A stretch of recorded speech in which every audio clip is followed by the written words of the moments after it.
السلام علیکم ورحمۃ اللہ۔ اس دنیا کے اندر سب سے بڑا مالدار، سب سے بڑا غنی، سب سے زیادہ صاحب ثروت انسان کون ہے؟ حضور نبی کریم صلی اللہ علیہ وسلم نے ارشاد فرمایا کہ سب سے بڑا مالدار، سب سے بڑا غنی، سب سے بڑا صاحب ثروت وہ انسان ہے کہ جو اللہ کے دیے ہوئے پر راضی ہو جائے، خوش ہو جائے اور شادہ رہے، اور وہ یہ بھی کہے کہ اللہ تبارک و تعالی نے جو کچھ مجھے عنایت کیا ہے، جو کچھ مجھے دیا ہے، اتنا تو اوروں کو، بہت سارے انسانوں کو نہیں دیا،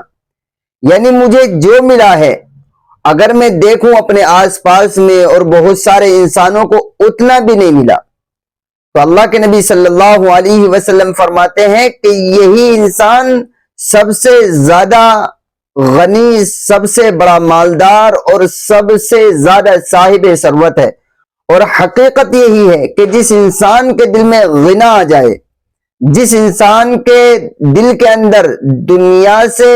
بے پرواہی، دنیا سے احتیاطی آ جائے، جس انسان کا دل اللہ کا شکر گزار بن جائے اور اس کے دل سے حرص و طمع کی دولت ختم ہو جائے دنیا کو لے کر، تو پھر اس سے بڑا سکون میں، اس سے بڑا بے فکر اور اس سے بڑا خوش و خرم انسان کون ہو سکتا ہے؟